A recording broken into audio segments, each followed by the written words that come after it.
Right, Chassidus on the Parsha, Parsha Shemos. We're going to look at a piece from the Sfas Emes, but first we're going to have a little bit of a hakdama, a little bit of an introduction to a Chassidish view on how you're supposed to view this Sefer Shemos, which is Sefer Geula. That's how Chazal referred to it, the book of redemption. So the first pasuk in this Sefer is the Shemos b'nei Yisrael haboyim mitzrayma eis Yaakov ishu beisu ba'u. Now, literally, well, I shouldn't say literally, but you'll see like in art scroll translations or any translation that you look at, it will be translated like this. These are the names of the children of Israel that came down to Egypt with Yaakov. Every man in his house they came. But if you know anything about Hebrew, that's not exactly correct. I mean, you would translate it that way just because it makes the most sense, but literally speaking, grammatically speaking, that's not correct because the word haboyim means are coming down, meaning present tense. Now, obviously, that doesn't seem to make sense because this is a story that happened over 3,000 years ago. So why would it be haboyim, which means are coming down? It should be who came down, something along those lines, right? So this opens us up because all the Hasidic commentaries ask this question. And for example, a sefer like the Tolos Yaakov Yosef, the first Hasidic sefer that was ever printed, he asked questions all the time about every single verse in the Torah, saying, how is this relevant to our world today? Because the way Chassidus views the world is that every single pasuk in the Torah, every single parsha, every single story in the Torah is relevant today. Now, what does that mean? It doesn't just mean that you can learn a lesson from it. Of course, that's true, and everybody agrees to that. But what Chassidus brought into the world is that it's relevant today, meaning it's like happening today, meaning like it gives you the answer to whatever you're going through today because it's literally happening today. And this is alluded to in this verse, meaning this verse is worded in the present tense, meaning that Bnei Israel are in Egypt, so to speak, Mitzrayim, which was a reference of like tsar and pain, and we're coming down there. But at the end of the day, just like we're presently there, we're also presently working our way out, meaning that whatever you hear about in this Sefer Shemos, is going to be just as relevant to your life today as it was to the people who actually experienced it. That's why this verse is worded in the present tense. So with that hakdama, that little introduction in mind, I want you to keep that in mind because that's going to be key to understanding the Sfas Emes. So I'm not going to translate the Sfas Emes on the board literally. I'm just going to do it outside, but you have it here so that you can read it. And you might have heard, and this is a second hakdama, so to speak, that there's an idea of the holy sparks. Anybody who's ever been to classes on Chassidus or classes on Kabbalah, they're familiar with these terms, the Netzitzos Kedushos, right? The holy sparks. Now, what does that mean? I know it's hard to explain, but you might have heard in your classes people talking about things about elevation of food, how you take something mundane and then you make it holy through making a bracha or doing something kadosh with it, or maybe you eat your food and then you go learn Torah. Maybe that's an example you heard of an elevation of sparks. Another type of elevation of spark literally means somebody who converts to Judaism, because we know that every single Jewish person, including like myself, for example, was at the giving of the Torah. Now, I wasn't there physically, but my soul, or my neshama, was there. And even the people today who aren't Jewish, or aren't Jewish yet, let's put it that way, aren't Jewish yet, their souls were there too. Meaning non-Jews who convert to Judaism, so to speak, what is the impetus for them to convert is that they kind of have a Jewish soul already inside of them. It's just that their body has not caught up to their soul, to their neshama. That also is another form of the elevation of sparks. So now, Bnei Yisrael is supposed to be in Egypt for whatever reasons that they were supposed to be in Egypt, and we were there, and things were okay at the beginning, and then they progressively got worse to the point that we're slaves.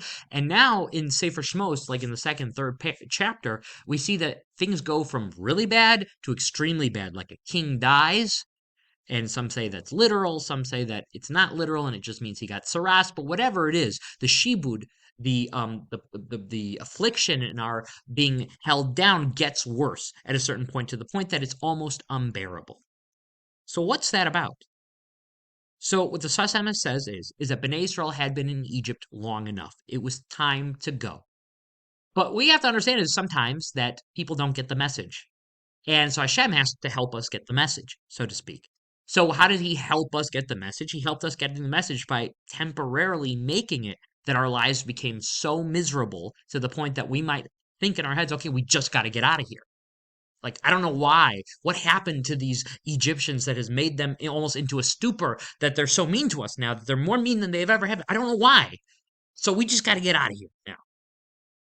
And the Sfas Emes says, well, okay, let's go back to the idea of the sparks. So meaning we are in Gullus because we have to collect all of these holy sparks, whether that means these converts who need to convert or, certain elevations that we have to do. But that's why we are in Gullus.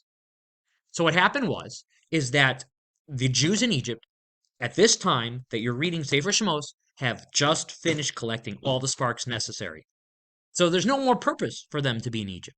So Hashem says, I need the Jewish people to get the message and so that they can understand that it's time to go. So I'm going to do that by making their lives temporarily very miserable that they want to leave. Okay? Now, how is that relevant to us? If you really think about it, there has never been a nation in the entire world that has been kicked out of so many places. Okay? People always say, why have the Jews been kicked out of every place that they've been in? Or that they suffer here and they suffer there and they have to move and they're constantly moving.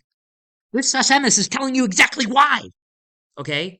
Meaning we have to be in Galus, just like our ancestors in Mitzrayim were in Galus, a place of Tsar. Mitzrayim is like Tsar. Okay, but we're still in Mitzrayim, so to speak, just not in the physical place, but Galus is like Tsar, it's pain.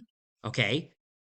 And the reason why we're there is to collect the holy sparks, whether that means certain elevations we have to do or collecting the people who need to convert to Yiddishkeit. And what happened was, for example, in 1492, when the Jews were kicked out of out of Spain, Hashem said, you guys, I'm going to make life really bad for you now because you're done here.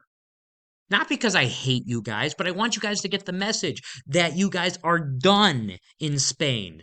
Because sometimes you get too comfortable and you don't want to sell your house. So I have to make it worse. I have to make it worse for you so that you will sell your house. Because the Yid's whole purpose is not the house, it's not the car, it's the elevating of the holy sparks. So I need to find a way to let you know. So they kick us out. So when they kick us out, it's actually, in a way, it's HaKadosh Baruch Hu's way of telling us, you guys have accomplished your goal, you're done here, you're one more step closer to the Geula Shlema. Then when we get kicked out of Spain, and then maybe countries like, I don't know, like Morocco and even Eretz Yisrael at that time, Turkey, and they open up their arms to us and let us come in there. Why are they so accepting? Why are they so opening of their arms? Or like when Germany in the 1300s, I believe, kicked the Jews out during the times of the Black Death, the Poland opened their arms to us. Why were these countries so opening of their arms to us?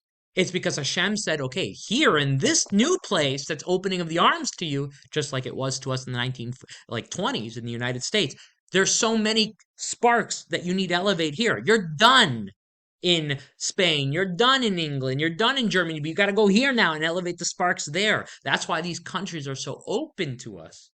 You see, it's not just the love, it's that we have a mission to accomplish there, and that's why we're here in this world. Want to tell me, they say, well, things are getting worse here and it's not as safe as it used to be for the Jews, and I don't feel as comfortable. Okay, well, what does that mean? It's darkest before dawn, as they say, just like it was in Mitzrayim. Meaning, by Mitzrayim, when did we get the hardest work? It was towards the end of our slavery, and it was a message from God. It's time for you guys to leave here. You are done here. So, if you feel that right now in today's world that things are harder than they've ever been for you, let's say in the United States for the Jewish people, what does that mean? That means we are almost done collecting all the holy souls and all the holy sparks that we need to collect so that we can have the Geula Shlema B'mheira V'yameinu. So it's a message of hope, okay?